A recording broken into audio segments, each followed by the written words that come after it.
She sat across from me, her eyes hollow yet flickering with a spark that had been buried beneath years of sleepless nights and ceaseless giving. 5 children under 7, twins arriving last, had drawn from her every ounce of life she once claimed as her own.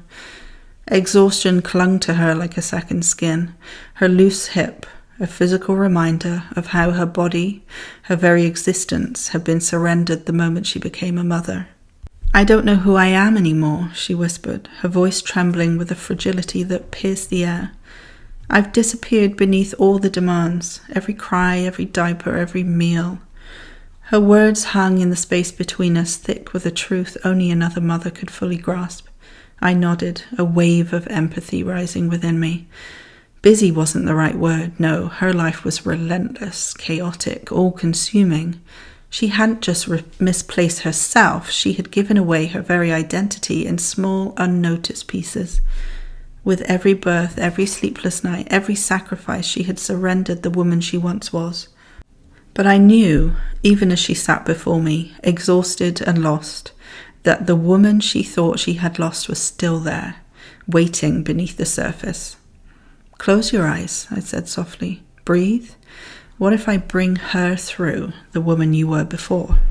She hesitated, but her eyes fluttered shut. I guided her back to a time when her choices belonged to her, when her days were her own. I led her to the memory of feeling strong in her body, of taking pride in herself, of moving through the world with confidence and joy.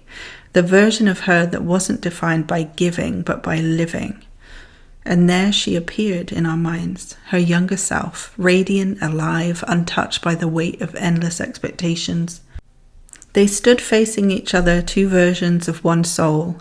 As I initiated the connection, the younger woman, confident and steady, stepped forward into her. "I feel butterflies," she murmured, a soft smile tugging at her lips. "In my lungs, a tingling energy."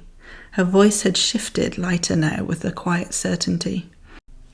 This energy brought a message, her younger self whispered with unwavering clarity.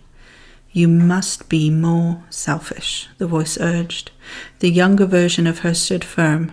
"You have to take care of yourself. No one else will." Her eyes fluttered open as if waking from a long sleep, but something had changed. The exhaustion that had weighed her down for so long felt lighter. She had touched something inside herself, a forgotten strength, a spark of hope, the possibility that she wasn't lost after all. In that moment, a shift began. The woman sitting before me wasn't fully healed yet, but a glimmer of who she could become was starting to shine through the cracks. She smiled. A real smile this time, one filled with determination and knowing. And as she stood up, I could see it. She wasn't leaving as the woman who had lost herself, but as the woman who was ready to reclaim everything she had once been, and more.